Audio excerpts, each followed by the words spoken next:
We're going to start, I think, and thank you all for coming on this sunny day. I'd just like to apologise that I wasn't here for the first meeting of this subcommittee.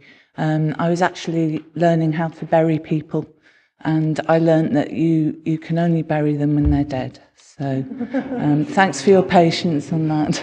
You all look very alive, so you're safe. So thank you very much. Do we have apologies? Thank you, Chair. We've got 6 members present this morning. One currently not present being Councillor Carruthers. Could I just remind you that this meeting will be recorded and will subsequently be available to the public. Thank you. Does anybody have any declarations of interest? No? Cool. So we'll just go to the minute of the meeting of the 23rd of June.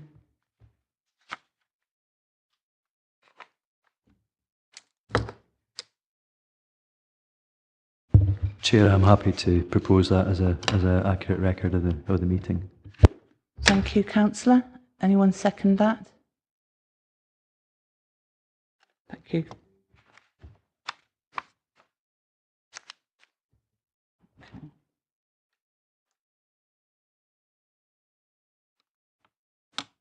So we move on to item 4, amendments to standing orders, report by the Head of Legal and Democratic Services, and Nick Evans is here to speak to the report.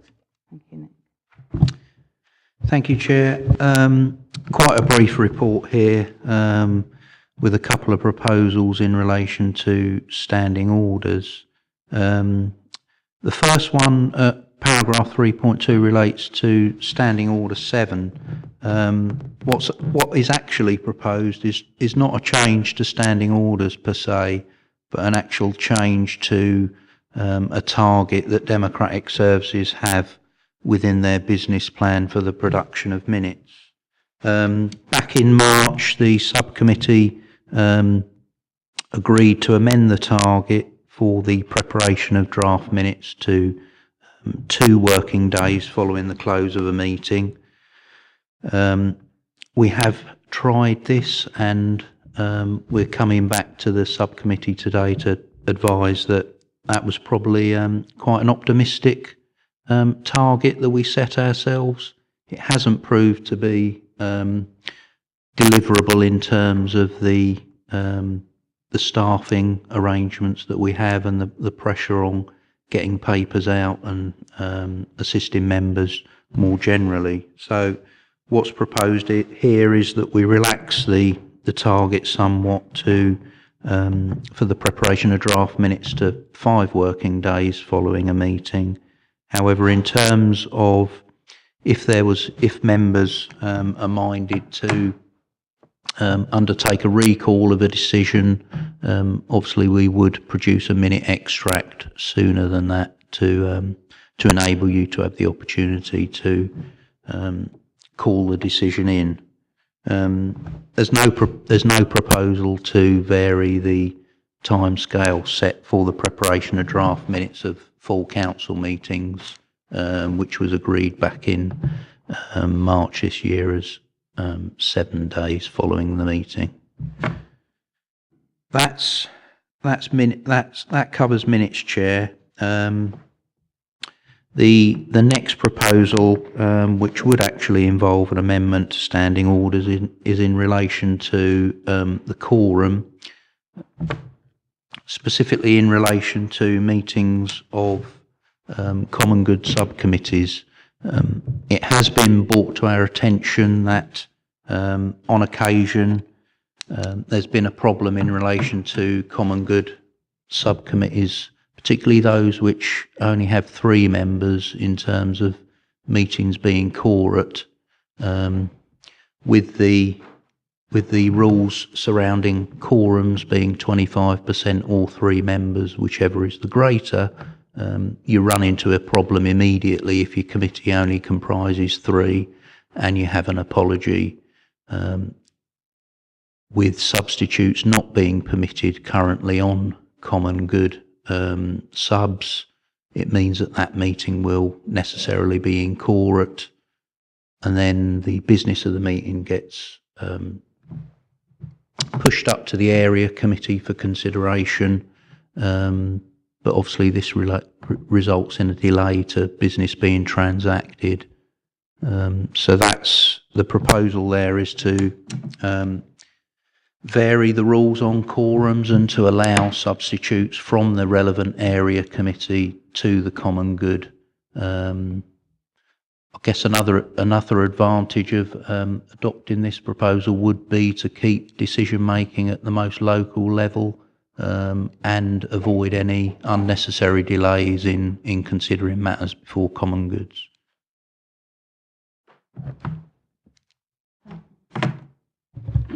Thank you very much, Nick. So I'd like to open the room for debate. Tommy.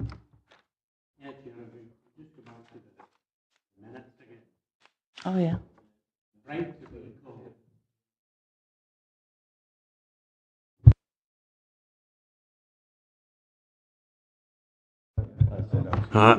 Sorry guys, glad you are here. It was the minutes of the just now members have rights of recall, which must be done within 48 hours, if I'm correct, of a decision being taken.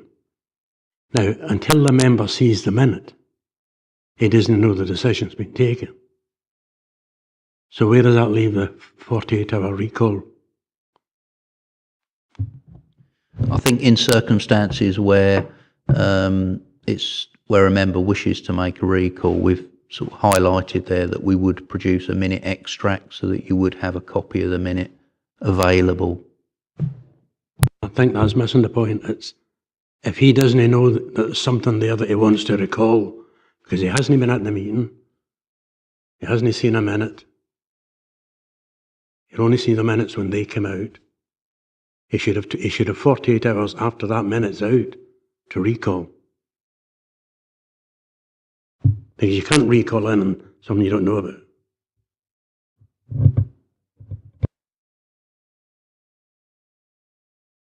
Okay, just on the same subject, I can use an example where I've used that particular case, Tom. It was, I think it was last year, the back end of last year, with White Sands. There was a decision made at the Economy, Environment and Infrastructure Committee in regards to the White Sands, and therefore the 48-hour period started at that point. So when I looked at it, I picked up on the same point, similar point to what you're bringing up here and what you're thinking about.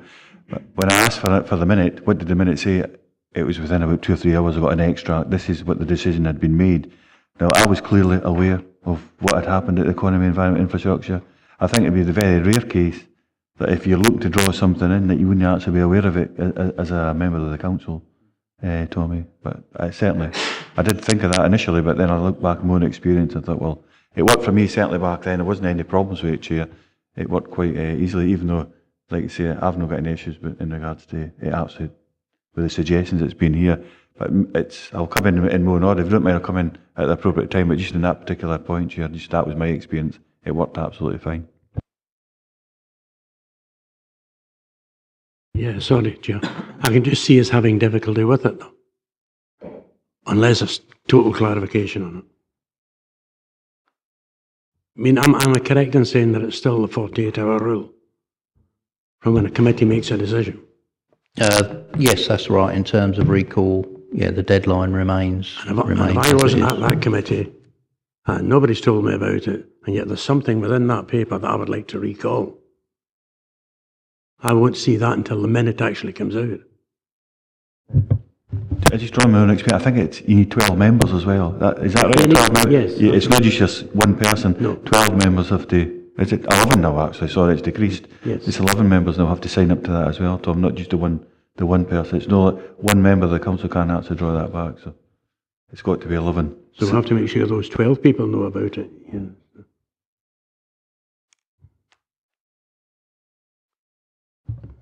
Are there That's all just now. any more comments? Yes.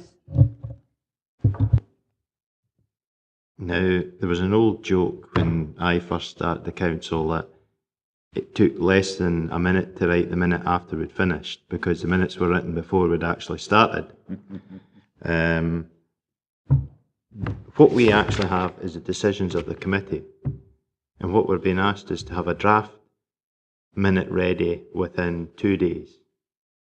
Now, why can't we have a draft minute? Because a draft minute is there for change if there are problems. Now, if a draft minute comes out to members after 2 days or after 5 days and we don't agree with it, we still ask for it to be changed. So to actually write it up, a minute up within 20 minutes, we type this up. And that's me being at my speed, not a competent typist. So why can't we have it within 20 minutes of the meeting? It would be a draft. It would not be the minute that would actually be agreed, because the agreed minute is always a draft until you've actually agreed it. So even the minute coming to the next committee is the draft minute until we as members have agreed it. So why can't we put it down on paper, the understanding of what was agreed? Because whether it's within 2 days or 5 days, until it's put out to members, you don't know if what's in the minute is actually what the members meant or the members agreed to it. So I think there's no reason it can't be out within 2 days. Can I just ask Nick, you said that you'd given it a go and that it hadn't worked. Could you tell us about that? Yeah, I mean, in terms of the mechanics of coming up with a draft minute, you have to consider the size of the team that we're talking about. Currently we're now down to, I think, with Claire's you're our one and only governance officer currently, aren't you, Claire? There's me as well, obviously, and Rona sits in from time to time. But in terms of minutes being drafted, the clerk to the meeting will then have to review those, and then they're circulated for comment. Also, all that would have to happen within 48 hours of the meeting. That's what's caused a problem, because often clerks will go from one meeting to another, so it's not necessarily a case of being able to catch the minutes immediately as they're produced and drafted and get back and review them properly and submit comments and amend them. So in terms of the mechanics of the situation, it is quite, we're working to quite tight timescales, or very tight in relation to 2 days. Yes. Who are you consulting about the minutes? We make the decision. I, as a chair in my previous committees, have never been consulted on a committee as to whether it's right or not. It's not officers who make decisions. We make the decisions, and the minute should reflect our decision and our understanding of that decision, not officers' understanding of that decision. Well, that's absolutely right. In terms of members make the decision, and the minutes are draft until they're approved by the next meeting. In terms of consultation, it's just a sense check that the clerk has encapsulated the main points of the meeting and have reflected the decisions that members have arrived at. It's not second guessing decisions or reviewing decisions. Richard. Yeah, I'll pass on this one. It's the next one I want to speak on, about the quorums. Thank you, Chair. Just listening to what's been discussed, if there's an extract as opposed to a draft minute available within a matter of hours, which relates to what Tommy was raising in terms of, that could be requested and you get an extract, but it wouldn't be seen as a draft minute, and that's relatively easy or can be quickly produced, on the understanding that it's just an extract still to be agreed, etc., but would provide enough information for a member who wasn't able to attend to determine whether or not they wanted to take any further action. Should that be more explicit, is one question. because that would then enable and allow and inform members who, on the understanding it's not a draft minute for the purposes of what's been talked about here, but it still enables the 48-hour rule to be enacted, if you like, and it provides more clarity. That's maybe something that could be considered to address that. However, whenever you're describing the team that's at your disposal, if you like, to produce the minutes to the timescale, it sounds more and more like a performance or resource-related issue rather than a standing order issue per se, in the sense that our standing orders aren't necessarily setting performance indicators. That seems to be something more for another committee to determine, and for the different directorates to implement to meet those targets as are set by that committee, rather than a standing order as such, because we wouldn't be in breach of our own standing orders if we didn't do it.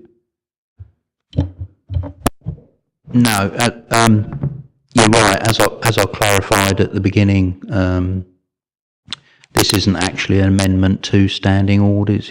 It's actually advising members of a proposal to relax a performance indicator, if you like, which is within the Legal and Democratic Services business plan. So the recommendation would need minor amendment, because whereas it suggests we're agreeing to amend a standing order at paragraph 3.2, we're not, because as you rightly say, it's not this, the 2 days rule, if you like, isn't something that's enshrined within standing orders. It's a performance measure. Just to come back, in terms of the extract, which kicked off the debate, as it were, or that mechanism by which information would be available in the meeting, not necessarily a minute, but in order to enable another rule that we have, is there some way? I mean, I don't know if it would be appropriate to make that more explicit, so that members, even new members, existing members, know that yes, an extract is available. You wouldn't be getting a copy of the minute as such, but just a précis of the decisions that have been made, on the back of a fag packet or whatever, so that you could then make your case for your recall or whatever it might be. You okay if I respond, Chair? Where I refer to a minute extract, in effect, what we are talking about is one defined draft minute for that particular item. Whereas when I talk about draft minutes, I'm talking about all the minutes from the meeting and all the procedural stuff that we go through, record of attendance, etc. That's what forms a draft minute. Whereas a minute extract will literally be the text of the proposed draft minute for that specific item that members may be interested in recalling.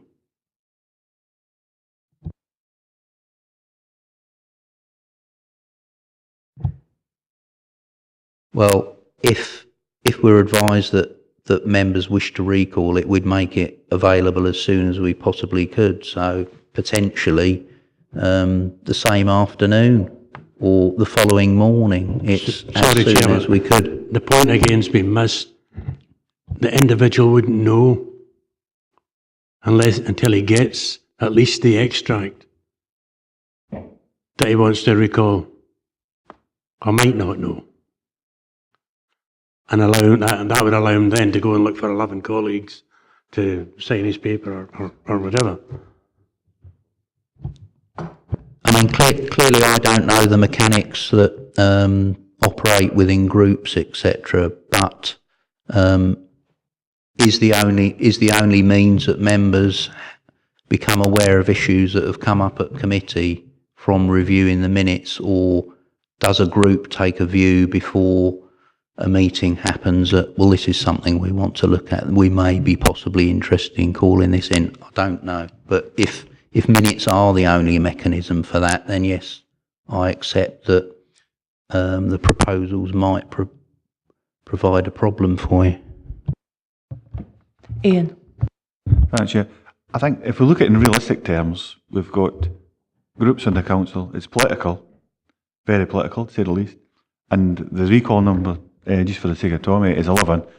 And so there's two groups at 11 and one at 16 and the lesser below. So usually this is very, very much, I recall it as a political decision. And it's usually the group that's involved, not an individual. You quite often find, but I've never ever seen it where you get across party. When there's a clear administration, majority administration in place, I've never actually seen a cross-party agreement where you actually recall a decision like that. So I think I've asked in the past, and it was within 2 or 3, when I said, listen, we're not happy with the decision, economy and environment infrastructure, I'm looking at having a recall, can I get a copy of the minute please? And I got an extract of the decision within 2 or 3 hours. So it was really quick, and it's usually somewhat big, Tommy. I can understand what you're saying, like, okay, you're reading the minutes of something. I wouldn't imagine any members going through the minutes within 48 hours of a decision being made. I certainly didn't, unless I'm involved in that particular committee for a particular reason and there's a particular issue. And if that issue's there, I'm absolutely on top of it, kind of aware of what's happening. So I do think I can understand it may be perceived that there could be an issue there, but I think in real terms there's not, because of the particularly the political makeup of the council. Hang on, Richard, and then Tommy. Yeah, well, if it is a performance issue, then it should be considered by the appropriate committee. It's obviously a resourcing issue which the committee should discuss. I suppose that if the only things that members should be aware of, perhaps from committees, is decisions which go against their recommendations in the paper. We all get access to the papers before the meeting, so perhaps we should be informed of any alterations to the recommendations, so that we can be informed of that. It's getting a bit complicated. Obviously, I'm a group of one, really, but so I wouldn't be aware of it unless my independent colleagues told me. But I think. Thank you, Tommy. Thanks, Chair. I mean, I fully agree with what Ian's saying, that we work a group system, and mostly quite large groups, so we can all get together. I'm sure we'll get the information somewhere. But we have some very small groups in this council. I'm thinking of a group of one who might not get that information. I might not have an opportunity to go to other colleagues and say, look, would you sign this? How do we get around that? And there's other groups, I think there's groups of 1 and 2 in them as well. You know, it's got to be for everybody. Nick? That's a good question. I don't think there's an easy way around that, in terms of where you have groups of 1 or completely independent members who aren't aligned with other groups. Then yes, that is an issue. Any more comments? Yes, Stephen. Yeah, I mean, just on the back of what Richard was saying there, in terms of the recommendation and this part of it in terms of minutes, would this subcommittee be recommending that should be considered by, for example, policy and resources, or you know, in terms of a performance-related issue, as opposed to reflecting a change in the standing orders, or would we be recommending to? I'm not sure what the pathway is for whatever we decide to recommend in terms of 3.2, because it doesn't seem like a standing order. It seems like a performance issue to me, unless we're changing something to do with the times and the 48 hours and 5. You know, that's a different thing. But I think picking up on Councillor Hislop's point earlier about minutes and such like being pre-drafted, I've already started working on the report to council, which would flow from this committee. And you're right, it's not to propose an amendment to standing orders. It would be simply for council to note that point in relation to 3.2, but providing you decide to vary the we'll see what your decision is in relation to the quorum, but obviously council would have to would take your recommendation on what you wish to do in relation to the point about the quorum and common good. David? Thank you, Chair. The minutes need to be exclusively based on what's happened in the meeting, and I would suggest that the scheduling should be such that someone could write up the meeting minutes immediately at the close of the meeting when they're fresh in their mind, without consultation to anybody who hasn't, particularly people who haven't attended the meeting. Claire. Can I assure the member that there is no consultation happening on these minutes with people that didn't attend the meeting? And given an example, say the Statutory Committee, which I clerked this week, the minute was drafted straight after the meeting. The only person that then is a final sense check on the minute was the lead officer who was at that meeting as well, and then it comes back for just a final read through. That's all that's happening here. But yeah, there's obviously pressure on resources and what other people are doing with their time. Thank you for that. So would it be possible to schedule it in such a way that it could be written in draft form immediately at the close of a meeting?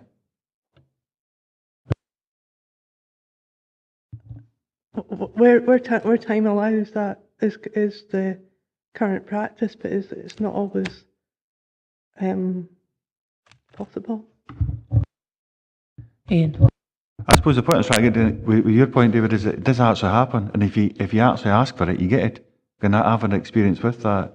You get that extract. If you want that, you can actually ask for it and get it. You'll get it as soon as it's done, whether it's 5 minutes later or 3 hours later. There's a timeline in which the process depending on the actual committee. What's happening? Is it the full council? Is it policy and resources, or is it common good committee? The different levels of it. And you can get that if you require it and ask for it straight away, almost.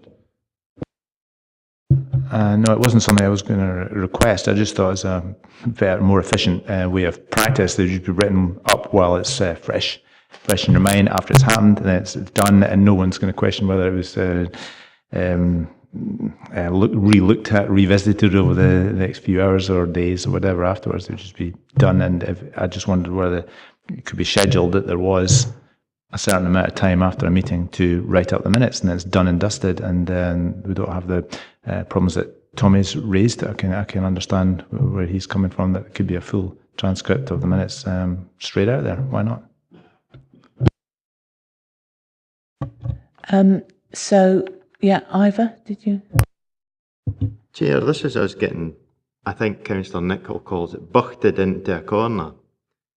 For anybody who's not from the farming background, that is herded into a corner. What we have here is a decision that we would set a KPI or a performance indicator.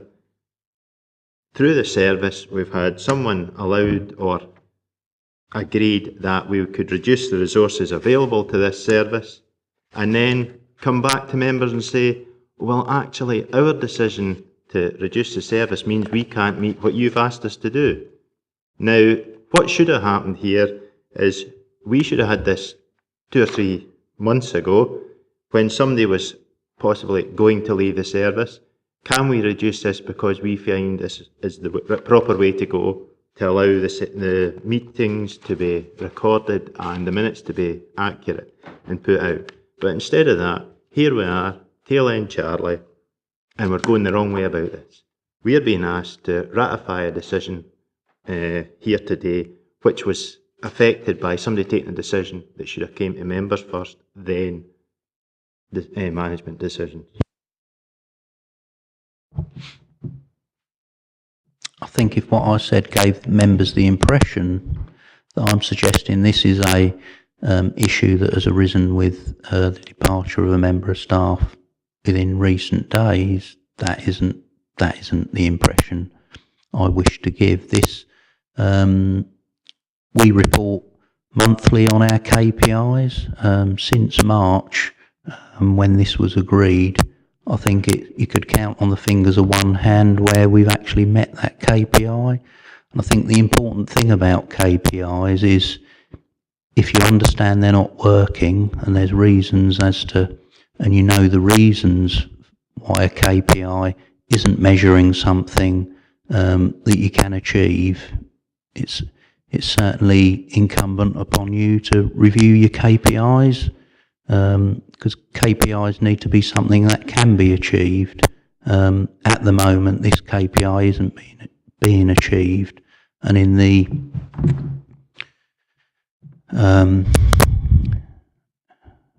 can't see a way that we can actually meet this KPI, because I think the target is 90%. We are way below 90% in having draft minutes available within 2 days. And I should just maybe clarify, it's not just within democratic services, but obviously there are out in the services as well, there are committee officers, and they have concerns about meeting this KPI as well.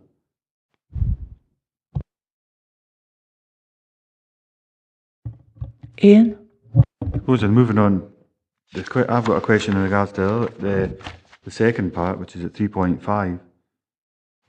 I suppose, I mean, what that conversation previously just to stimulate for me, I've been an advocate of live streaming of the council, the committees, and I think that would be a great improvement, rather than compared to kind of KPI is one thing, but for whether it was Willie in the west of the region, look, we can actually sit down and watch it live stream, see what decisions are being made, or somebody in the east of the region, I think that'd be a much better improvement, and I think that'd be a simple move.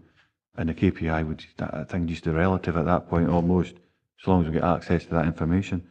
But see, at 3.5, the first bullet point, and it's, I agree with we should have substitutions from the area committee on to common goods, because it is awkward at times and difficult to get the quorum. But it says substitute must be an elected member of the appointing committee, agree with that, and be a member of the political grouping which appointed to the then subcommittee. I just wondered, where did that come from? I was mere thinking that whoever, normal practice, it would probably be better just that the person who's got to be absent, they would just appoint the substitute. They would probably appoint somebody from their group anyways, and obviously they'd have to be on that area committee. And it goes on later on about having to come for the leader or the deputy leader. I just think that's over bureaucratic. Kind of think if the person who's needing to substitute, they appoint somebody, then that's it. It's as simple as that. I can understand because of the political makeup of the council, maybe that's why it's been drafted that way, but that's my own personal view, having to discuss it at any great length with the group either. So. Yeah, the words there are a direct lift from the current scheme. The only amendment that's been made to that paragraph is where the brackets start, and it lists the committees that are accepted from being able to have substitutes. The only changes there that the Common Good Fund subcommittee has been removed from there. Other than that, the words are exactly as they are now. Ivor? Going back to the point that Tommy raised, if one of the three members on the committee is of a single group, looking for all eventualities in future and currently, and you need that member to make it quorum, can't be there, doesn't have another political ally, should it not be just members of the area committee? Because I think in common good committees, I may be wrong, but most of us take a non-political view in that, and we'd be looking for the good of the people rather than possibly a party political scoring point. So is there any way around that? Nick? Yeah, I think that's a very good point, and clearly Common Good do operate on as non-political a basis as possible. Now, as I say, we could amend, we could come up with a formal words that could maybe clarify the situation in relation to Common Good, if that's what members would prefer, that we don't include that restriction that they would need to come from the group from which the member who's apologised came. That would certainly make operations easier, and in essence reflect current practice in terms of referring it up to the area committee, because clearly there's members from all groups on area committees, so I think that could be accommodated. Richard? Yeah, well, obviously it's the same problem as before. The substitute must be of the same political group, and well, and Common Good, there wouldn't be any substitute for me in that circumstance. I think in groups where there's 4 members of the the subcommittee, then it works reasonably well. There is time to time when you have to adjust dates because there's only 2 members available. I think the point of the Common Good subcommittees was that it was local members involved who had an interest in this Common Good, and that we wanted to reflect the local members' involvement and knowledge of that. It might be invidious somebody coming from Annandale North, for example, to Annan's Common Good subcommittee. One of the Annan members think, oh yes, this is the right idea. The other one thinks another one, and the person who comes in, what did he decide? Did he go along with his political friend, even though he doesn't really know the circumstances, or does he buck that trend? Obviously. So it says in the report that it's a long-established principle across local government that there should be quorums of 3. But does that mean that it's legally binding that that's got to be the minimum number? Because obviously these committees are an anomaly and perhaps should be treated differently. Perhaps we could have quorums of 2, and it would ensure that there would be consensus there. And if there was a difference of opinion, then obviously the chairman's cast and vote wouldn't apply. So you'd only get decisions where there was consensus if the third member was there. So what about that? What about a quorum of 2, especially for the committees which have only got 3 members? No, a quorum of 2 wouldn't be permissible. It's required that a quorum is 25% or 3, whichever is greater. So, for example, on a committee of 8, simple maths would tell you that the quorum should be 2, but 2 isn't allowed, so it must be 3 or a minimum of 3. Richard, then Ian, then Tommy. Is that just like government's advice? Is that a legal requirement or just a practice? I'd have to get back to you on that one, because I believe it's a legal requirement, but I'd have to look into which particular act that may be included in. But certainly, as the report sets out, it is a well-established practice. I've certainly never known a quorum of 2, so I would imagine it's backed by legislation. Yes, I can confirm it is backed by legislation, and our standing orders, it handily highlights the parts which are lifted from legislation. There's a box around all those bits so members can see which parts of the standing orders come from legislation and which parts we've perhaps got more leeway with. Ian? Thanks. Come back to some of the comments made earlier. I've noted as well, it's non-political for common good. I would have been uncomfortable with 2, but we can't do that anyways. 3.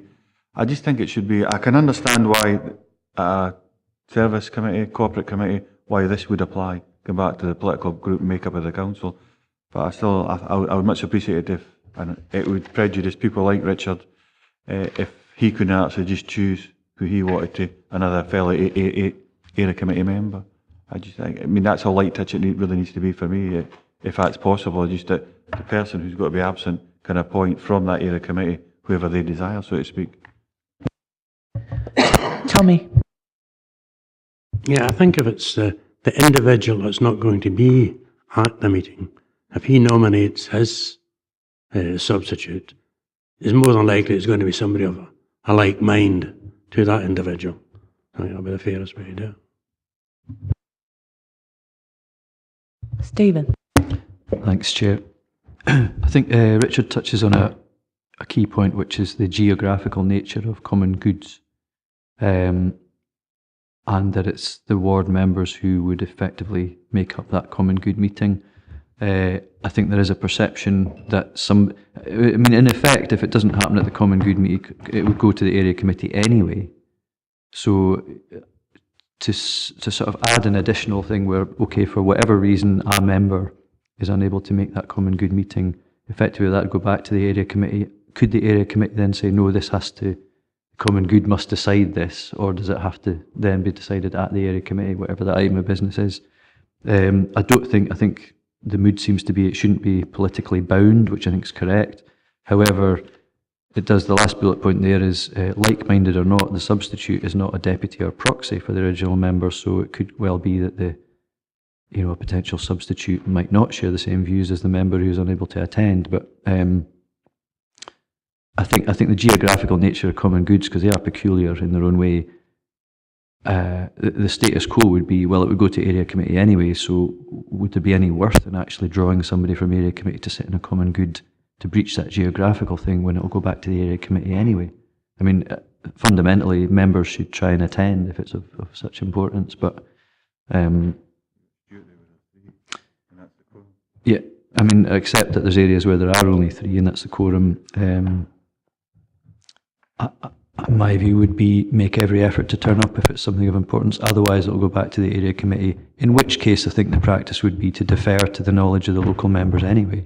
I mean, I think in Annandale we generally would allow, the committee would tend to follow the lead from those members who are from that area as a kind of gentlemanly or gentlewomanly courtesy to that. So that's my input there.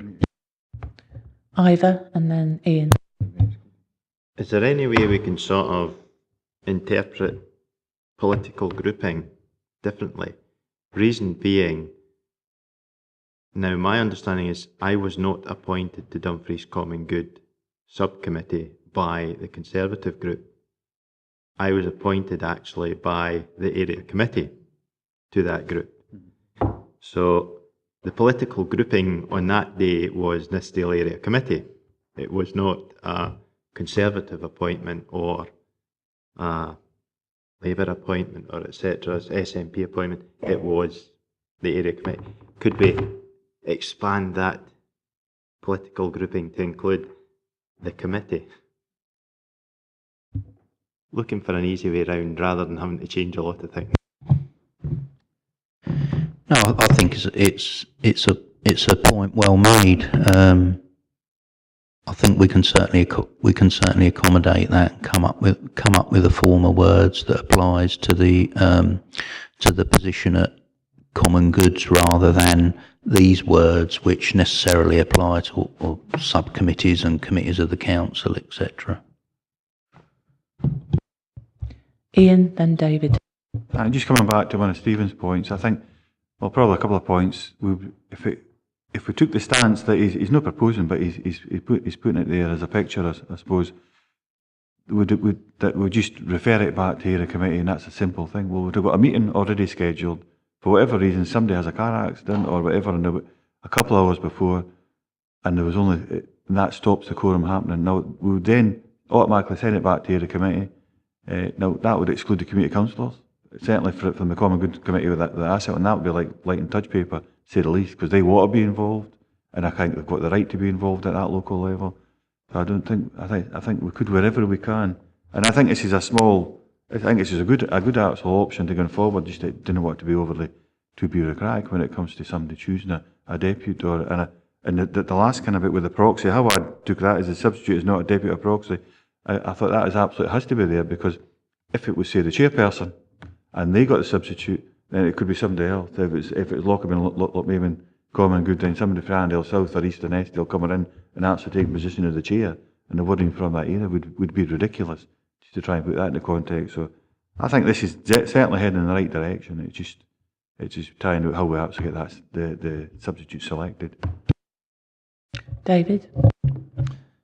Yes, I more or less agree with Ian there. Just touching again on what Stephen said, that if we take the example of Castle Douglas, they were really complaining to me that they've been blocked a lot in the past by just not having a quorum.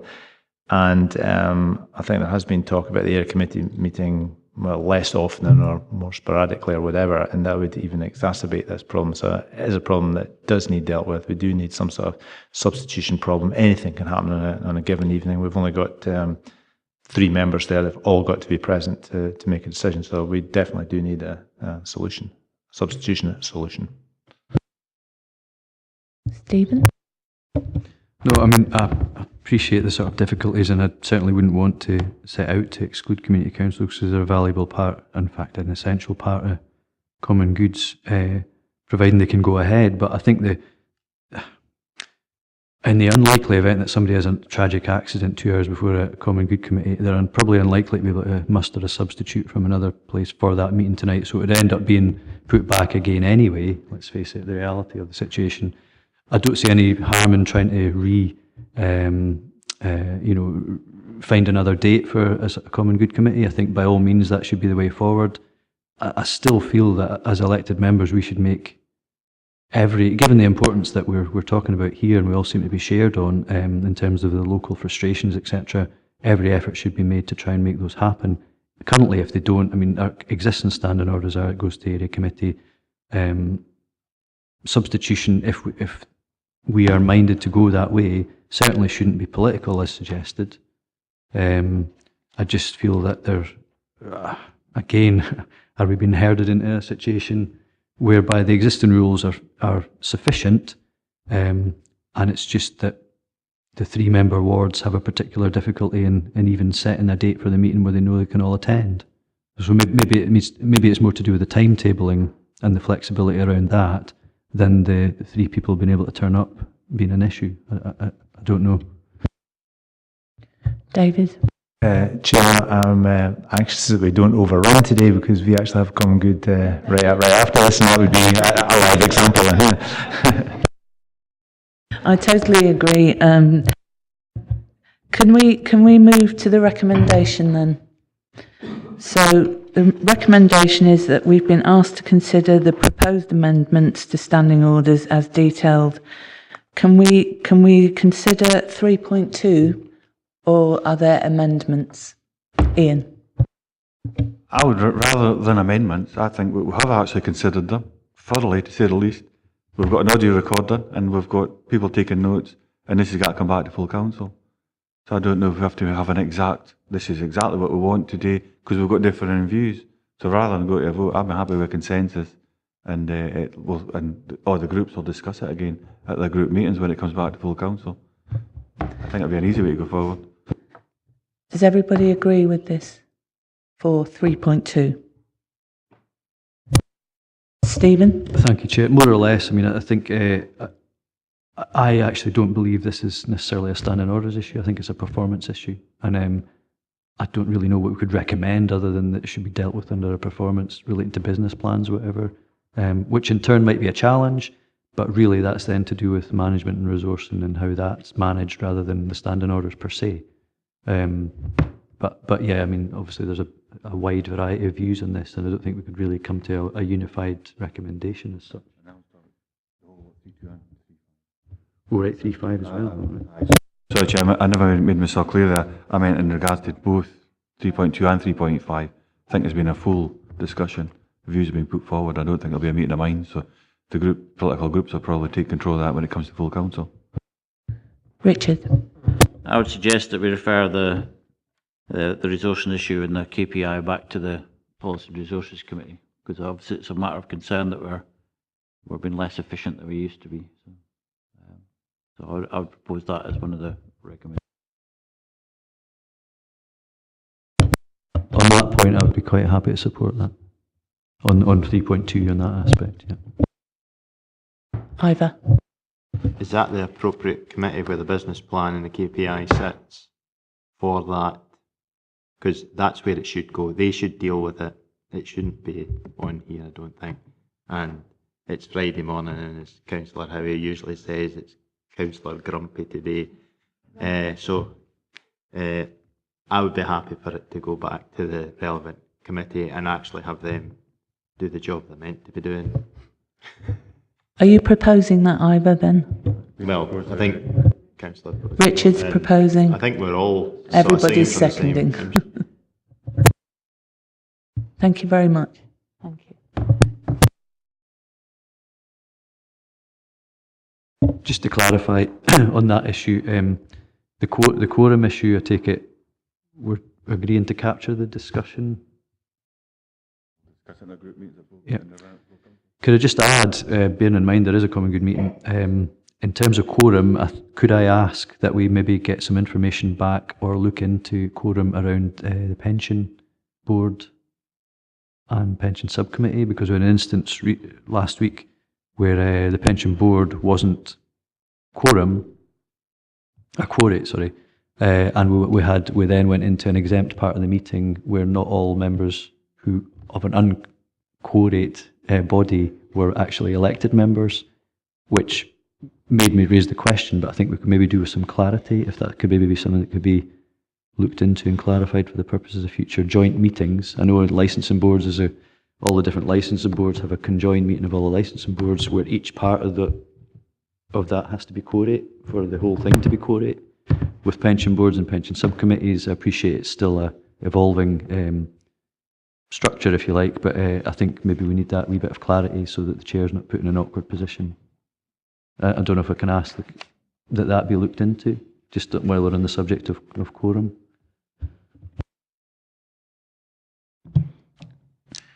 I think it's certainly something we can look into, and Claire has mentioned an issue to me regarding that, but in terms of it actually forming part of the recommendations from this body, I think we'd struggle with that, because obviously it's not been a matter that's been on the agenda and been discussed.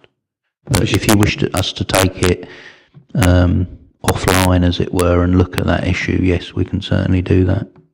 To be fair, I was thinking more, just because quorum was part of the subject we were looking at, but more as something that might come back to a future meeting of this body, if that's okay. Yes, Richard. Is there consensus that if we have substitutes that they should be chosen by the person who's not attending? Is there a consensus on that? Should have been listening.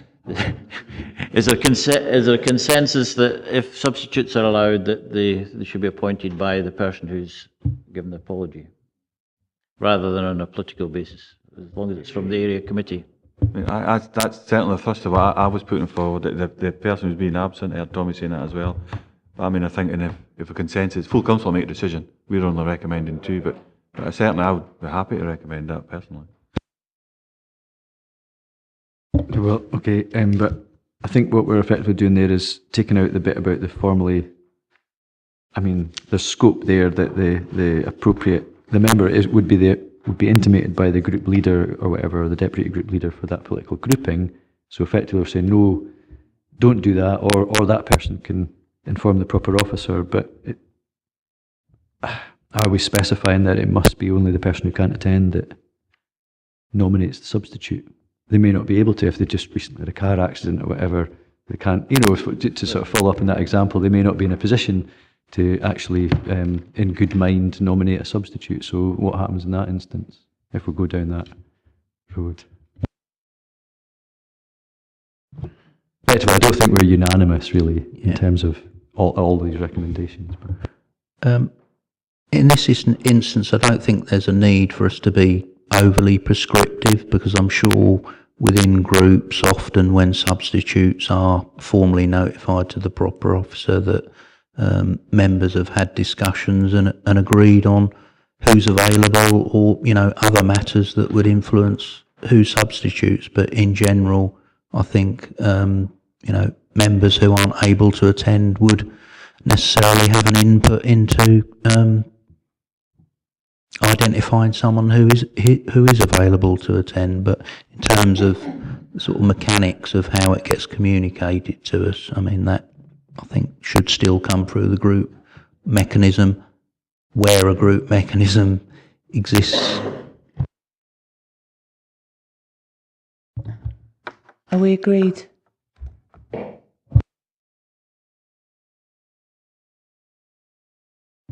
Ian?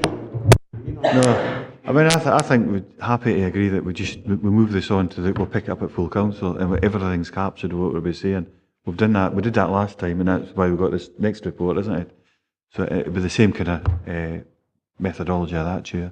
We just move on from here. We've captured everything. There'll not be a meeting of minds completely today, but the political groups will actually make the decision at full council anyways. Thank you.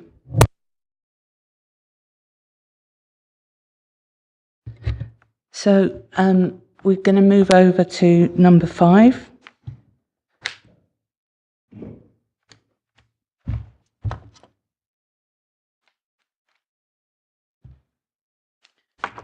Derek Crichton and Liz Manson are here today to speak to the report. But before I invite them to brief us, with the changes proposed to the way in which area committees operate, it's been important for all members to have the opportunity to provide their input at quite an early stage, and how welcome it's been that the Director has engaged with all the political groups regarding this. As a means of bringing to life the proposals around the suggested ward events. I have asked the Director to give us 2 examples of what those ward events may be. So it would give added value to how we make the decision today. So we're going to hear more about the proposals to re-engineer area committees and the way they operate. So I'll hand that over to Derek and Liz. Thank you, Chair. Morning, members. Not quite the afternoon, right? We're still hanging in there. The remit, as you know, that full council gave us, the subcommittee, was to consider, firstly, what was it that needed to improve about area committees, and secondly, look at the remit, look at the boundaries, etc. I've certainly found it useful. I know Liz and I have found it both informative and enjoyable with the political groups, because it has certainly shaped and influenced their thinking. But as always, it also allows you to understand things a little bit more in more detail, and we've certainly come away with a lot of helpful information, and I hope that's reflected in the report. So, quite clearly, members will make the decision at full council. It's for this subcommittee to at least determine whether or not you wish to agree and recommend these for consideration for full council. We certainly hope that what we've articulated in the report does reasonably reflect broad consensus across the discussions we've had with the groups. Obviously that is a matter for groups, and it's a matter for full council. In summary, what I would like to highlight to members, Chair, is that I think we have first and foremost had a clear message from the groups and individual members. The area committees need to be seen to have a parity of esteem with other committees of the council, and therefore there is a clear commitment from directors that we will ensure heads of service will attend area committee meetings for the required reports. And I think that was a frustration that was emerging in all the discussions we've had with groups, that there needed to be the appropriate senior officers attending area committees to provide the necessary management experience and leadership, and to do that, as I say, on a consistent basis with other committees. So that's certainly something that I would hope that members would welcome within the proposals. I think the other thing that we've identified was, in terms of the geography, that there has been some anomalies where the ward boundaries and the area committee boundaries had become separated.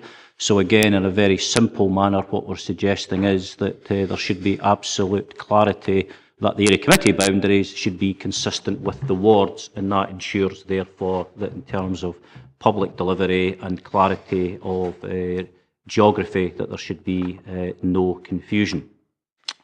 So certainly I believe, in terms of the initial kind of focus of full council, was to do that kind of root and branch refreshing of area committees. I believe we've done that side of it in terms of the remit of the area committees, the status afforded to them, and the business they will deal with in terms of their very significant scrutiny role.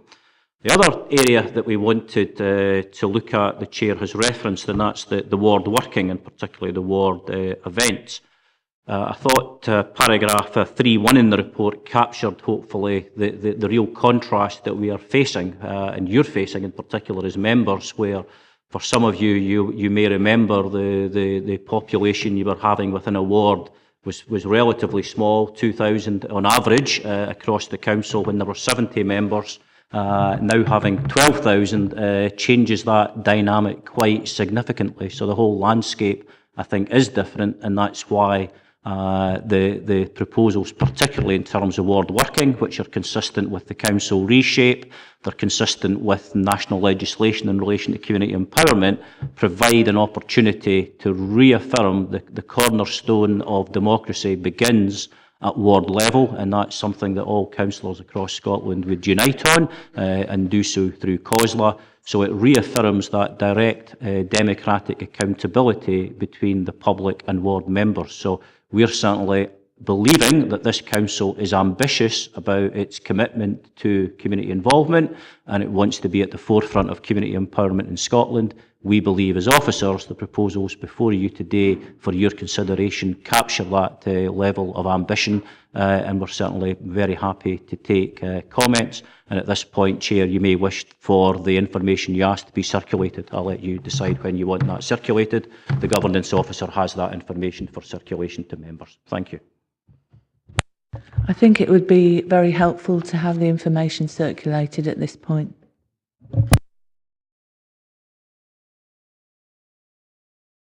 Has everyone had a chance to read the proposal?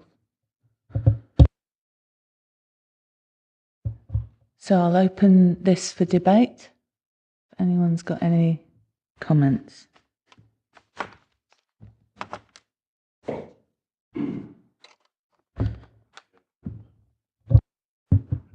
I'm listening to Derek talking about, the democratisation of the committees, and et cetera, et cetera. I just read our own local press in Stranraer last night where the editorial said this is another attempt to centralise, take things back from the districts and take them back to the centre. And I've got to say, it does smirk of that, reducing the amount of area committees that we have, I think is wrong.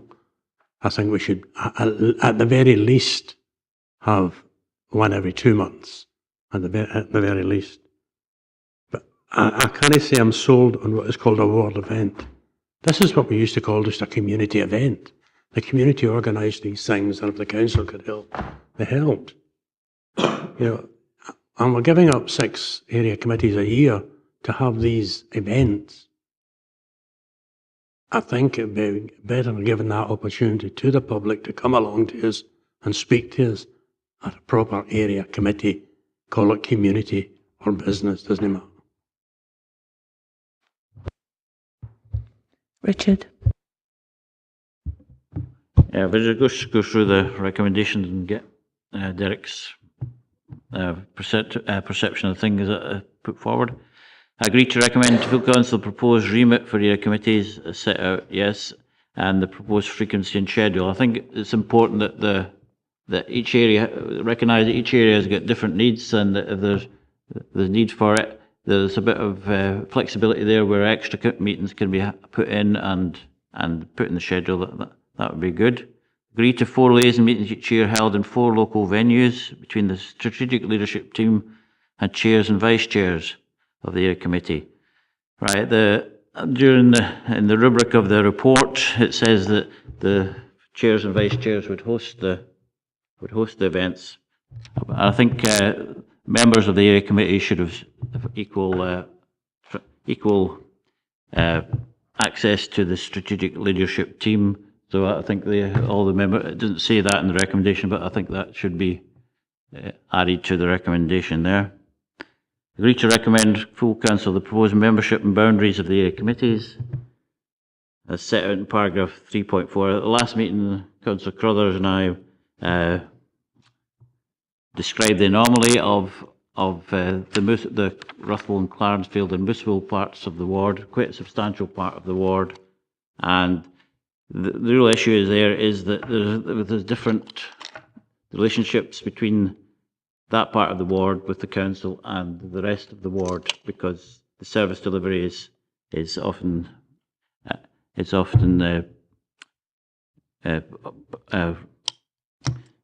often given from two parts of the council, Nithsdale and Ernestdale. So we need, I think it's important that we get an answer to that. So I'd like to hear what Derek's thoughts are on that.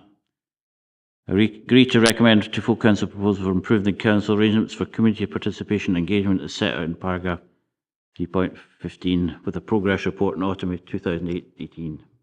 Right, we've got an idea for award events. It's just this is a new sort of project. It's exciting and interesting, but perhaps we should have a more bottom-up approach where we actually each ward sits down with councillors, sit down with the ward officer, and maybe have a discussion point and feedback into the process. So I think we should, now, after it's been working for a few months, we can just have an organised discussion at each level and feed back into this and come back to this committee with proposals how we should work at ward level, because every ward might be completely different, but I think there should be scope for that to happen, and how we process ward events might get feedback from that. So it's exciting and interesting, but we need a bottom-up approach as well. And that includes 2.5 as well. That's my thoughts on it. Derek? Thank you, Chair. Yeah, thanks, Councillor Rory. Appreciate your comments. Working from the bottom backwards, I would hope that the report actually reflects exactly what you've said, that it is a bottom-up approach, that therefore members of the community can actually themselves come forward direct to elected members with some ideas for what the ward events would be, and absolutely welcome the suggestion that ward members would get together, have a discussion with ward officers and members of the public with a view to what the topics could be. So endorse fully your comments and certainly take that back as a learning point. We will emphasise that within the report, so certainly agree with that. In terms of just pick up your other points, the issue of the frequency of the meetings. Again, quite clearly, what we need to emphasise is meetings of the council takes place when there is business to be transacted that requires to be done within a timely manner. So quite clearly, if area committees identify that business that does require to be transacted, I'm sure we can accommodate that within the timetable. So again, quite comfortable with that. In terms of the 4 liaison meetings, again, that's something that merits consideration, and I'm sure that other members will have views on that. Certainly, I think the point we're demonstrating is that there needs to be that opportunity for the senior leadership team to engage with the chair and vice chairs of the area committees, given the scale of change. And if that can be extended as appropriate to other members, there would certainly seem to be merit in considering that. Sorry? About the service delivery and the boundaries. Yes, sorry, the boundaries, as I say, I think you're absolutely right that there seems to be long-standing historical arrangements. Quite clearly what we need to ensure is that there is operational management arrangements in place that are as streamlined and as effective as possible, so we don't end up in one community having 2 different parts of the council delivering that service. Now, what I wouldn't want to do today is wholly commit every council service to that position without knowing there may be logistical operational details. What I would commit to is the principle of that is certainly what we have signed up to as a management team, so I would give you that assurance. Obviously, the slight difference if you go with the proposal for the Abbey ward to be part of both Stewartry and Nithsdale, that is where there are these differences, because it is quite appropriate that Nithsdale delivers services within Abbey ward just because of the sheer operational arrangements of Garrick being absolutely within Abbey ward, and therefore delivering civic and local services in Abbey ward from the Stewartry happens in Dalbeattie, but it would certainly not be financially and operationally sensible to do so for Dalbeattie to be all of a sudden moved to Stewartry, to move to the Garrick, when quite clearly the Garrick's within Abbey ward. So with that, notwithstanding that exception, the general principle that there needs to be a streamlining and an alignment of boundaries, happy to support that. Ian? Thank you, Chair. I'll pick up on that last point first because it's something that marked as well. I think it's 3.14.4. It's where it's one. Did you consider at the same time the budget allocation in regards to the area committee grants? Did you consider that's the only question I'm really asking there, Derek? Did you do that? And I'll come back to other questions. What we're clear about is the area committee discretionary budgets have been allocated for this financial year on the old boundaries, and therefore that's passed and finished. What we're now clear about is, firstly, is the level of funding that goes to discretionary grants for next year. Members will clearly be a matter for budget determination. What would also would be the obvious thing we would then do is ensure that the allocation of area grants are consistent with the new boundaries if these new boundaries are accepted by members. Okay, thanks very much. I appreciate that particular question being answered. That's what I wanted to hear. Some other points I would like to pick up on, Chair. I'll be as brief as I can. I quite enjoyed reading this report because when I was reading it, the engagement we've had at group levels, individual levels, and that was reflected totally within the report, and a lot of the discussion we had at the last committee.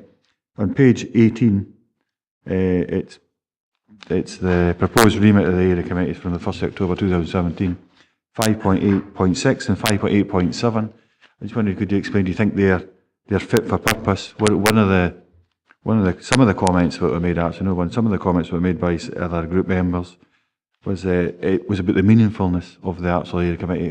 If it makes a decision or recommendation, is it heard and listened to at a higher level, or even wider in the public? But do you think they're fit for purpose? I think other than that, I'm no far away from the option one when it comes to the proportionality, how it's split, which is pretty much the same as what it is, isn't it? I'm no far away from that. And the rest of it, actually, I like your examples. Probably agree with the rest of it without going to, again, I don't want to hold this meeting up too much. Thanks, Chair. There was a question in there somewhere, and it was around about 5. Yeah, the remit question is a very appropriate question that Ian's raised, Chair, and certainly it is the view of officers that we believe this takes us into a new sphere. I can't emphasise enough my view that if we were to go back to 1996, the reason we had area committees was for the very discussion you've just had earlier, because you couldn't have had a ward committee when there was only one of you in a ward. So if you think about it now, you're actually aligning the best part of 4 and 5 wards by the nature of the boundary that's changed, because your size of wards are so big that you're actually, in effect, actually establishing area committees. You would actually call them area committees if we didn't have these in existence just now. So it's really emphasising to members that I think it's a real challenge for you, and it's a challenge for ward officers to actually accept that even the existing wards are ideal in terms of their scale and size, because quite clearly they represent huge challenges in terms of the geography and the lack of connection between many of these communities. And we understand the background to that in terms of the boundary commission changes. We are where we are, and therefore it's certainly our belief that the very frustration that members, elected members have, which are represented by the public, and Councillor Sloan's referred to it, is some of the day-to-day issues that we seem to score own goals with that can easily be resolved. And that's the model we want to do. These are not necessarily area-wide issues. They are very specific ward issues. So therefore, the best people to bring forward these frustrations and concerns, and therefore suggestions, are the ward members.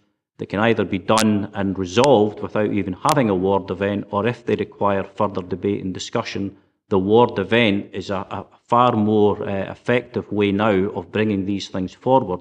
And we hope that because of the level of delegation to officers, there's a real expectation that many of these frustrations can actually be resolved at a ward level. So the examples before you, the grass cutting, if we need to look at the regime, where we cut grass, how frequently cut it, how we involve the community in that, these are not committee decisions. The budget allocation is, but the actual detail of what happens in your ward is very much devolved to officers, giving officers the chance to liaise with members and the community and reprioritise where and how frequently we cut grass starts to become real, meaningful community engagement.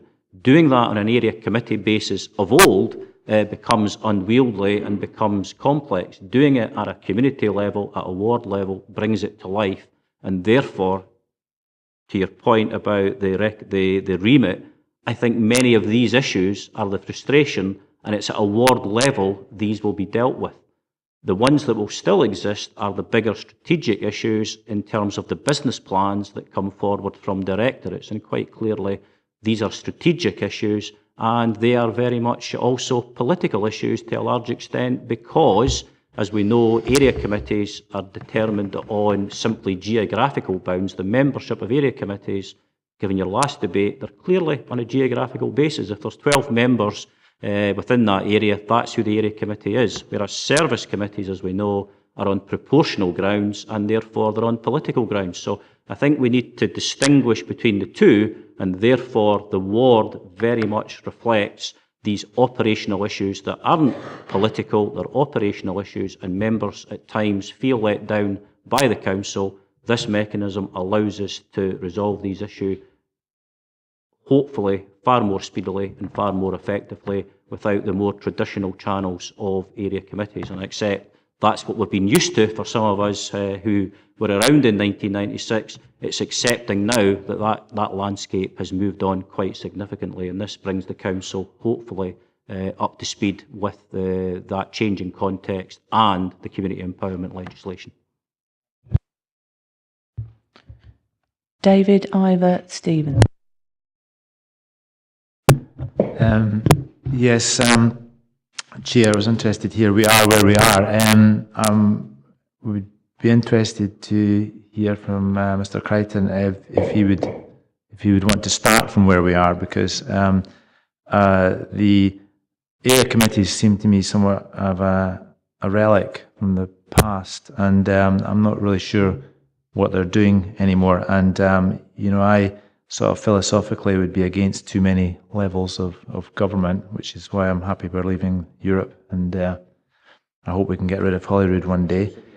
The ward is much bigger than before. It's quite it is an area, as mentioned, and I was just interested to hear whether he would actually, if he could, give us a justification for why we should have an area. Maybe there's some ceremonial reasons to have it, but if there's any technically good, concrete reason for having this extra layer in there anymore. Thank you, Chair. Obviously, members will have view on this. Certainly, the officer view would be that, firstly, the decision of full council is what this subcommittee is dealing with today, and therefore it was the decision of full council to come forward with proposals for area committees. So therefore, I'm enacting the decision of full council. Clearly, there are some very specific purposes of area committees that are best done on a wider basis, and that scrutiny of the wider area performance in terms of school education and the like certainly remains a lot of merit in that and an overview. Secondly, you've mentioned it earlier, discretionary grants. Again, there are a number of projects that span the ward boundaries that therefore area committees historically have always had discretionary grants. On the assumption that these discretionary grants remain, there is a role for area committees to fulfil that function.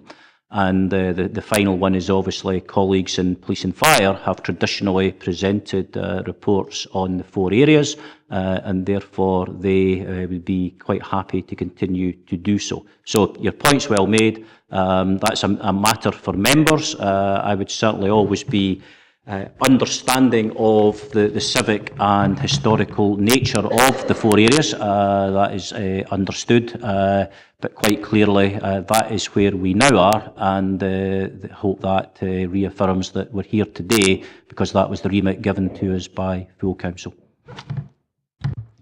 Thank you. Ivor.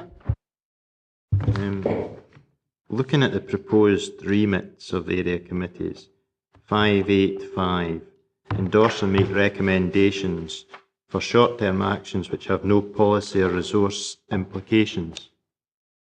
I would have thought every action that we have has a resource implication, whether it be staff time or different equipment. So that would mean that we can't make any recommendations, because most things do have either a policy or a resource implication.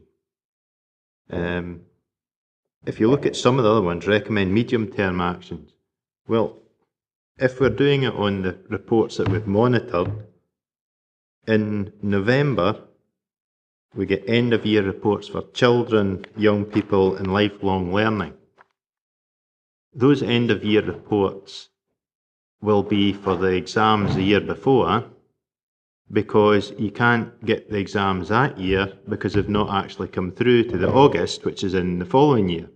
So it's the 6 monthly report, which is in May, which is after the exams that start this year. So what we've got in here with the proposed remit and outline is, let's give them, as I said the last time, a wee bit of something to keep them happy, and hopefully they'll go away. We then find out we've got ward events. Now, I didn't realise there was so much cash sloshing about that we can afford to have one ward officer, 4 members or 3 members, plus all the entourage that comes to talk about the events, when actually, if we give the ward officer a lawnmower, he could go and cut the grass at the church. And it would save hiring the hall. And the cost of cutting the grass would be about the same as hiring the hall. You know, where's this money coming from? Because every member will claim their expenses for travelling there. The officer, if he's not there during the day, he'll have to get somebody in to do a resource. Because he's not there, somebody else will have to do his work through the day. You'd have your ground maintenance staff to turn up. Most likely tea and coffees to put on. You know, where's all this money coming from? Okay, thanks, Chair. In terms of the actions which have no policy or resource implications, well, tough to say. There are a number of these, and this is the increasing empowering role we want to have with communities and members. One specific example is opening hours of facilities. It causes much debate amongst members of the public who think that at certain times it would be better for a facility to be open at a different time. And therefore, quite clearly, if that is to happen, there needs to be the knock-on effect that if you open at 7 o'clock in the morning, you might choose to close an hour later at night. That's clearly got no resource implications, because you're simply changing the hours within the costs already there. If the end result is that the facility is hours that it's opening is more consistent with the needs of the users, that's a change in delivery that meets with public support. The perception just now is that these hours are in statute and they can never alter, they can never change, and it requires some bureaucratic process. It's a far less bureaucratic process, having the discussion to ensure that in fact the requirements are more consistent with the needs of people.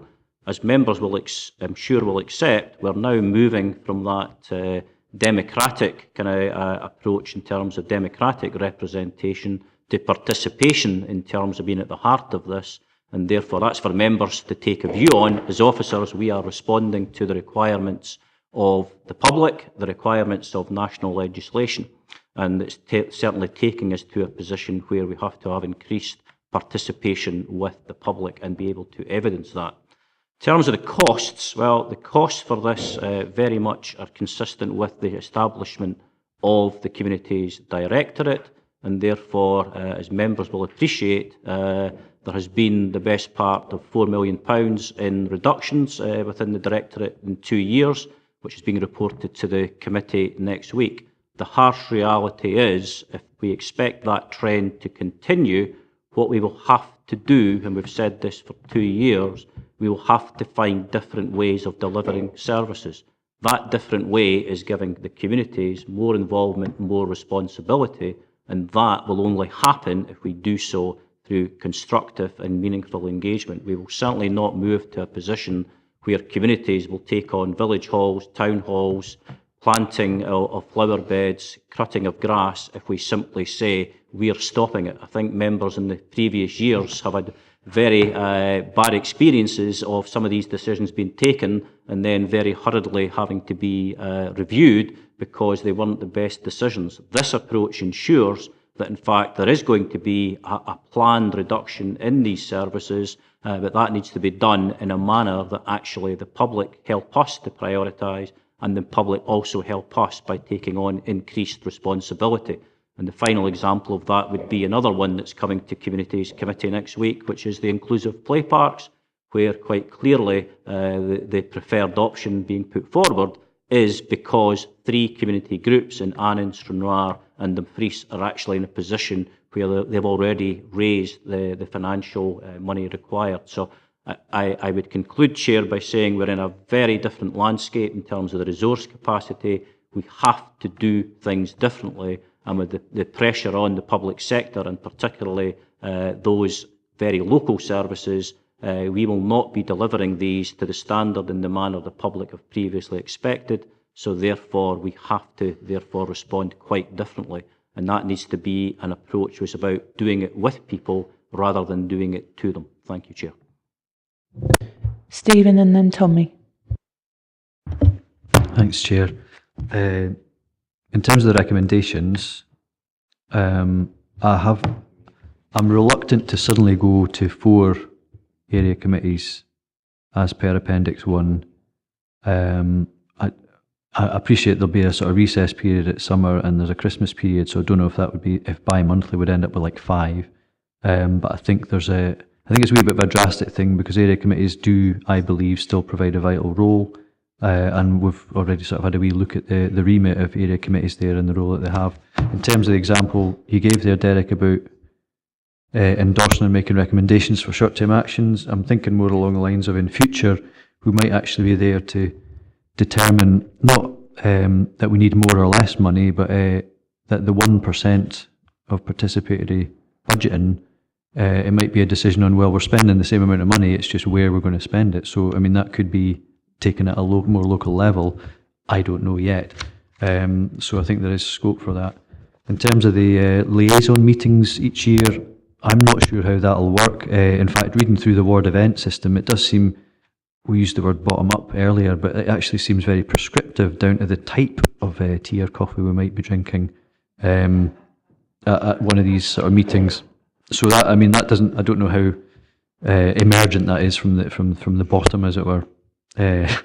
And also ward events in and of themselves, I appreciate what Derek was saying about it could be that there's no need for a ward event because the issue within the ward can actually be addressed directly within just working together with the ward members and the affected persons or groups, etc.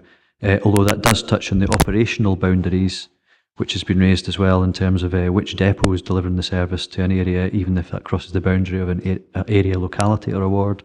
So I'm sure there's countless examples I can think of in Annandale North where it'll be wayside depots delivering services as opposed to Hart Hill. How that can be resolved at a very local level, I think, needs to be bottomed out because it does come down to operational arrangements. And again, that's been managed on a different layer, if you like, than the democratic layer. So I think that would need to be, if we're working as one council, I'm sure it's easy though. In terms of membership of the boundaries, I'm very much status quo, although I appreciate there are these sort of areas where Annandale South, for example, has communities that are overlapped in terms of, and Annandale North, and I'm sure there's elsewhere in the region. But in terms of the reality is you're not going to keep 100% people happy, so you've got to have something. So I'm mostly in line with that. And in terms of the community participant engagement, apart from the prescriptiveness of it, I think each ward will probably have its own level of demand for ward events because each ward is different. And that's really something that we don't yet know until we tease it out or test it. But to say that it's going to be 4 a year or 1 a month or whatever, it's very much a suck it and see for each ward, I think. But it has to be at ward level, I think, because that's the way our services are being organised. Thank you. Thanks, Chair. Now I'll let Liz come in the participatory budgeting, because I think you make a very topical and current point. Just in terms of the moving towards that arrangement, just to come back to Councillor Hislop's point, I think what we need to be careful on is that because of the resource capacity, we can't be in a position where there's an expectation that there will be continued numbers of area committees and ward events. So in terms of making the decision at full council in September, there needs to be a decision that's taken that ensures that we actually have the capacity, and we can't do both. And therefore there's a choice there, and if that means we don't introduce the new arrangements until, for example, January, officers are quite relaxed about that, so that's a member decision, but it's certainly accepting that the consequence of that is that therefore the ward events would be introduced at the same time in January. In terms of the approach, fully agree, and would want to reaffirm, as said earlier to Councillor Brodie, the approach is very much on a ward basis, but again we need to be mindful of resources and capacity, because therefore we wouldn't be in a position where we would be expecting there to be one every fortnight. That would be unrealistic. So the concept of 4 is simply giving an indication of the figure we would be looking at with the capacity that's available. Quite clearly, there could be 5 in one ward and 3 in another, so it will vary across the council. So I would hope that members see the spirit of it was to give that indication. It's certainly not about being prescriptive to you at a ward level. That is for you at ward level to determine. But equally, it is not realistic to expect there to be, as I say, to the extreme once every fortnight. I know you're not suggesting that, Councillor Thompson, but just to bring that into context, because I think Councillor Hislop did make an appropriate contribution that the resources are not endless, and hence why we need to be realistic about the resources we do have. Tommy? Yeah, thanks, Chair.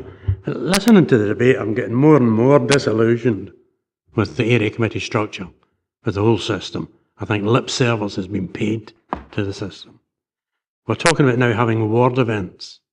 Now, ward events, you'll build up the expectation of the local public that you're going to achieve something by having a ward event. But any ward event is going to have financial repercussions. There's going to be money that has to be drawn from somewhere to pay for it, and we're told there's none.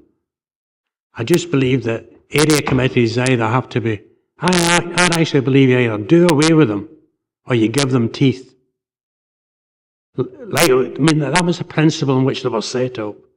There were to be like 4 mini councils feeding back into the centre. Just now, they can't make a decision at an area committee. You're shot down. There's always a standing order. I'm not blaming Claire, but to shoot you down. I just genuinely believe there should be a revamp of the area committees, a total revamp of the area committees and the system. But I don't think this is it. Richard? Yeah, following on from what Councillor Thompson said, I think I agree with him on the frequency of meetings and just reinforcing the bottom-up approach. I think it's up to the ward level to decide how we're going to engage with the community and work together and decide what biscuits or healthy eating we want to promote. But I think Councillor James's response, comments need a response. I think from experience, I think decisions which were made locally and monitored locally and delivered locally, I think they're the best ones. And I'm sure if he's like me, constantly reminded by the people in Castle Douglas area that the town council was always the best. It's always more efficient than what we've got now, and we harken back to the days before 1975. And I'm sure if we had a referendum in Annan, the people would say, well, we want to take back control of all the decision making for Annan, and we want to ride the marches and take control of our borders.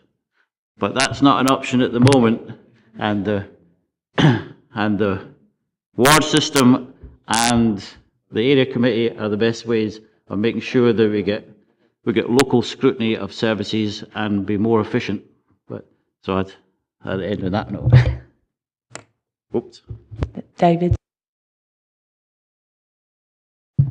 ask Mr. Crichton earlier whether he, as someone who's studied this situation a lot in recent times, whether he thinks that, we need to go forward with the area committees or not, or would he design them into a good system? And he didn't actually give me a direct answer. He listed one or two things which he felt the area committees could do, sort of school scrutiny, discretionary grant and fire reports, which in themselves I don't think justify having area committees. I'd like to re-ask him, if I may, whether he thinks they should be in the system, and secondly, could we be saving anything by doing away with them? Okay, thank you, Chair. I would simply indicate to members the structure of the council at political decision-making level, of which area committees are one, are a decision for members, and therefore at this point the direction I have is to come forward with proposals that set out area committees. If the remit that is given in a future date is to assess the cost effectiveness and the value of area committees, I'm more than happy to bring forward proposals for that, but at the present time what we've been simply asked to do is come forward on the basis and the assumption there will be area committees, and therefore, as I say, at this point that's a member decision, but ultimately the structure of the council in terms of the decision-making arrangements you put in place is entirely for members, and at this point you have determined that there will be area committees, and obviously if that changes I would be more than happy to come forward with proposals that set out the pros and cons of area committees. Which was, could we save anything by getting rid of them? There will always be operational efficiencies if there are less meetings being convened, but clearly there could be consequences that are unknown at this stage, because somewhere else will have to take some of these decisions that are currently being taken by area committees. So, as always with these things, there's a simple answer to say yes, there will be operational savings, but the unintended consequences could well be that there are costs incurred in other places. So at this point, as all members will appreciate, it's best not to give too much of a definitive answer when the information is not before members. So my instinct would be there certainly could be operational savings, however, we'd need to be careful that there wouldn't be unintended costs incurred without realising it in more detail. And may I finally ask, are there any roles that the ward can't take over that the area committee currently does?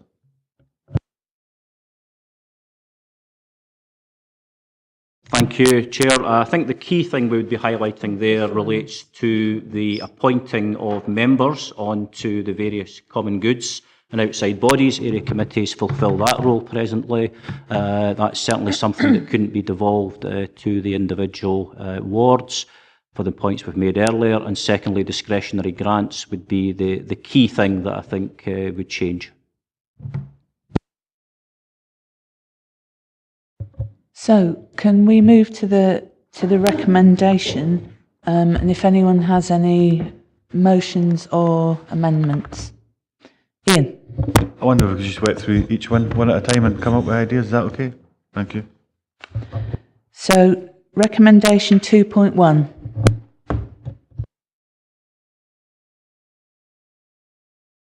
Stephen? Thanks, Chair. Yeah, remit I'm happy with at the moment. In terms of frequency and schedule, I would suggest bi-monthly and during the day. Richard? I would second that. David? I would like to propose that outside of any ceremonial rules that we get rid of area committees. So, do you want to put that forward as Yes. Is that seconded by anyone?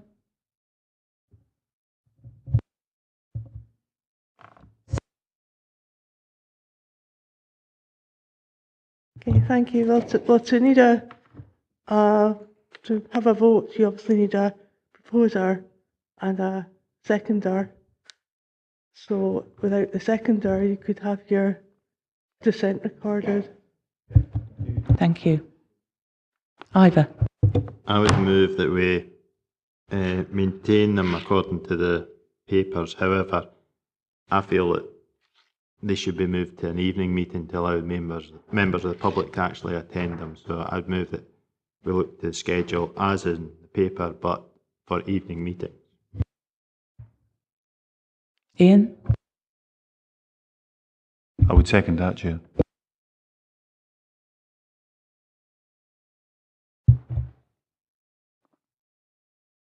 Chair?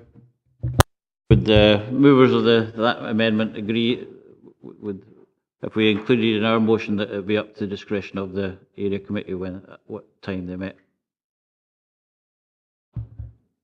I think there are probably regional differences in that. Can I also make it clear? Chair, if that was included, yeah, we'd be happy that each area committee can decide when they meet.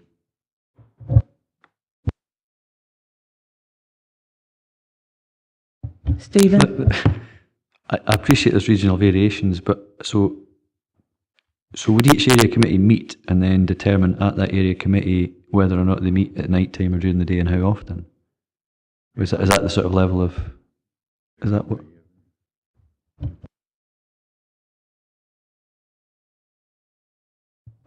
I suppose the question is that, I mean, if that's doable under our current structures, I mean, could I ask maybe one of the officers to maybe advise, is that within our,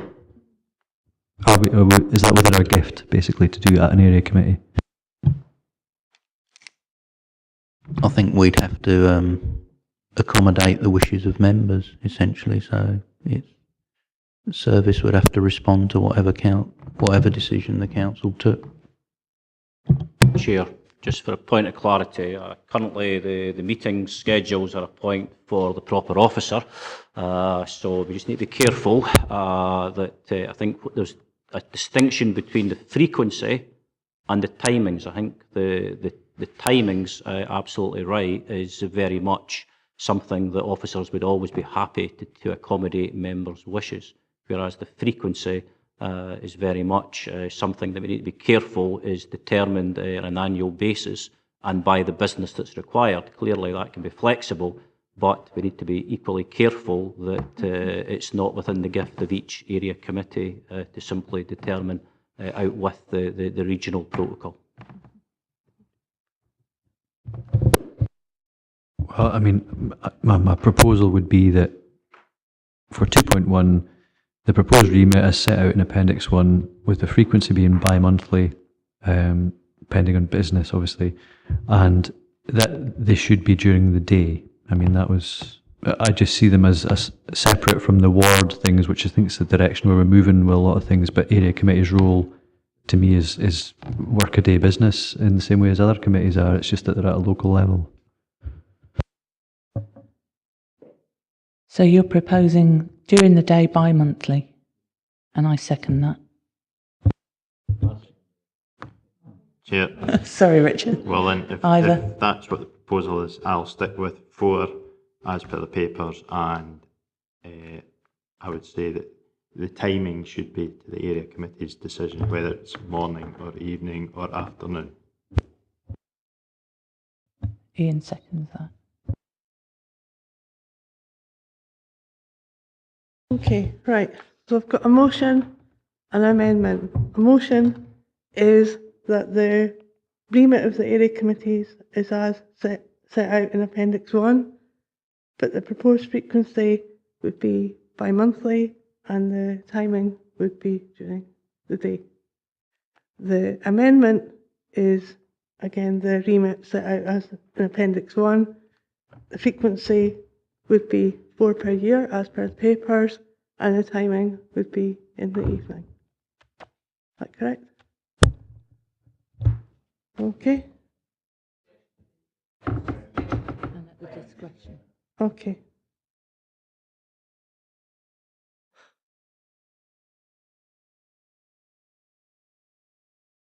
Okay, so then to go to the vote. Chair? Motion. Councillor Brodie? Motion. Councillor Carruthers? Amendment. Councillor Hislop? Councillor James? Councillor Sloan, Councillor Thompson. Motion. Okay, motion's carried, 4 votes to 3. So can we move to 2.2 regarding the 4 liaison meetings? Yeah, Chair. I'd suggest that it's extended to the whole, to the members of the area committee, the meeting with strategic leadership team.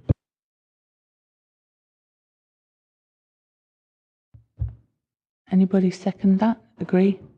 Ian, second that? It came out in the discussion earlier. Derek said he would actually make sure that happens. So nobody raised a concern at that point, so I don't think it's out of order. So moving on to 2.3, agree to recommend to full council the proposed membership and boundaries. Agreed?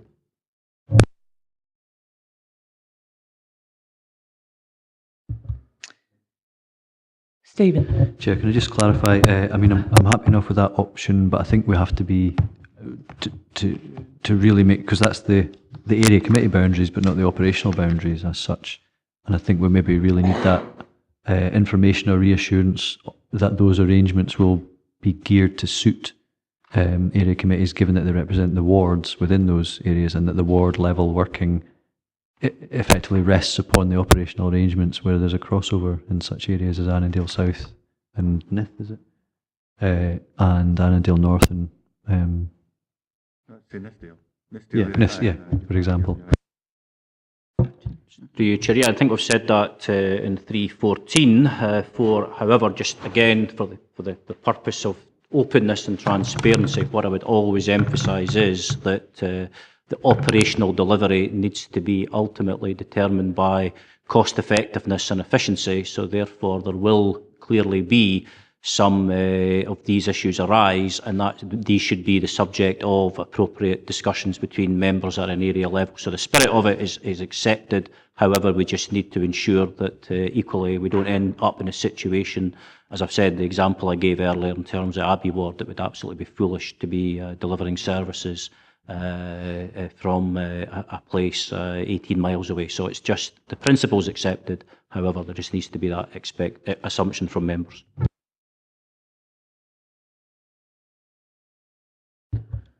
And moving on to the recommendation to full council about the proposals regarding community participation. Tommy? I believe this whole thing should be looked at. I think it should go back to each area committee so they can have a proper discussion on it, and then maybe come back to us with maybe a revamped paper. I just don't agree with it as is. I think it's just not meaningless. Richard?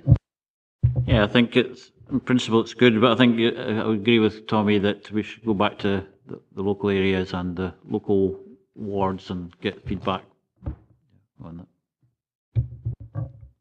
Any other comments? Ian? I thought we'd actually done that. So maybe is that not the case? And I'm getting a nod. We have done that, because after the debate we had last time, I certainly did a lot of research in regard to this. Actually went out to the public myself and spoke to them, thought what they felt was best. And I do actually think this is the right way forward to engage. I don't know if you should be adding something at some point, even if it's 2.5, that this gets a full revisit and make it clear we can actually change it in a year's time. I'm keen to actually see this getting into place, to see, because it's a radical change, let's face it. But I do think we either engage with our constituents and come back to the services that are being delivered, that they'll either get involved in helping us deliver them services, or they'll be removed because of budget constraints. And I think we'll have to do something now rather than delay it and put it back and so on and so forth. So I'd be keen to support 2.4. So I take it that you want to try them out for a year, but the frequency would be up to the area committee. I suppose what I'm saying, I would agree 2.4 as it is a recommendation. We'll get 2.5. I would just add bulk to that to say that, listen, when it comes back in, we're absolutely clear we can revamp it and recommend again and make sure it comes back to, I suppose, on the back of what people are saying, that we get a recommendation from the area committees and we would consider that back here, I think, at this committee before it was recommended But didn't they just want a report coming back to full council that ticks the boxes? And this is certainly, I feel, a much better way of getting our points across in a more informal way in regards to making sure that APT reflects what we do really think, rather than group whips being applied right, left and centre and stances like that being taken. This is a much better effective way. Do we have a seconder?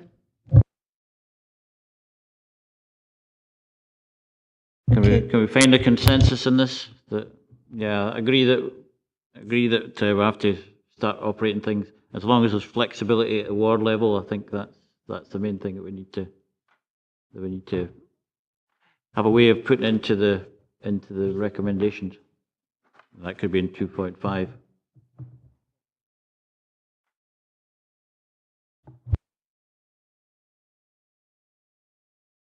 I mean, because of discussions away for this meeting as well, and again engaging at a local level with my own constituents, I think that's the direction of travel we're heading for by agreeing 2.4. Maybe I miss it. Maybe how that gets communicated back. Maybe we need to see it back in 6 months. I don't know, just to see how it's being implemented. But if we do agree this, still go to full council, implemented no earlier than October. It needs at least 6 months after that to actually get an understanding how it's bedding in. I think if we agree it comes, we have consultation how it's working at local level and bring it back in 6 months. Yeah, I'm absolutely fine with that, just so we're being kept up to speed. Stephen? Thanks. I mean, as set out, it says in there as paragraph 3.1516 and a progress report next year.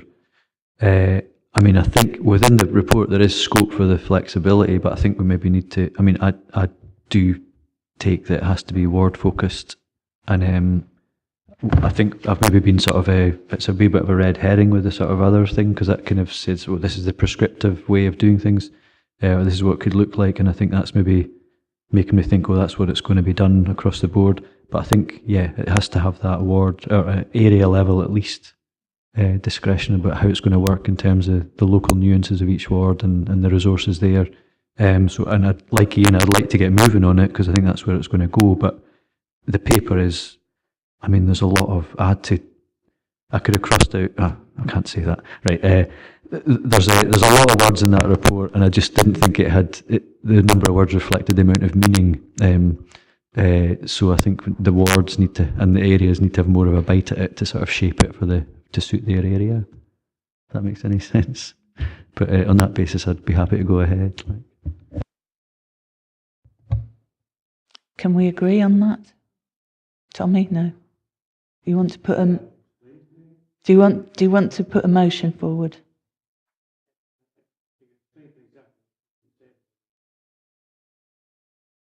I thought your opinion was that we should not go ahead with. Okay.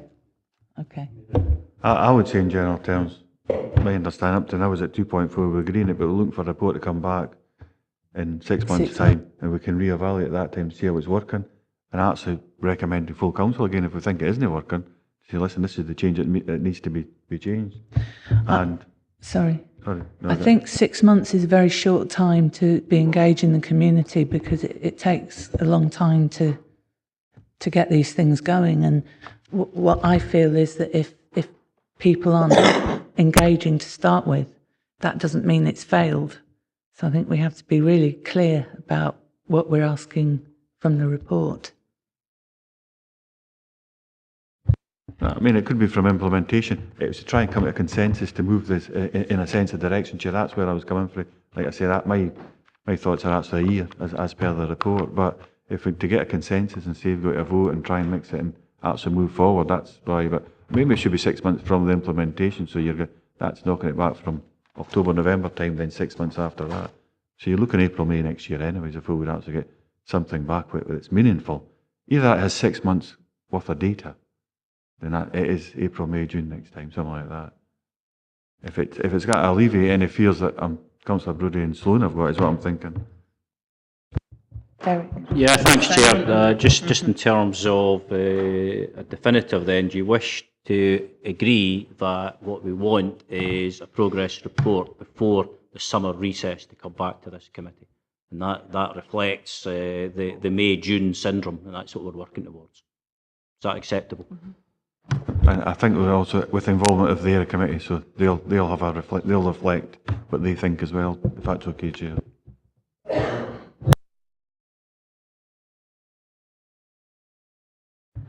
So there is no further business. I haven't been notified of any urgent business. Stephen. Sorry, did we just agree 2.5 there or not? Oh, sorry. So it's yeah. just to make conflated So that. we agree 2.4 and 2.5 with the recommendation that the report comes before recess. Yeah. Thank you. Stephen. But without being so prescriptive about the teas and coffees, for example. It's flexible, yeah.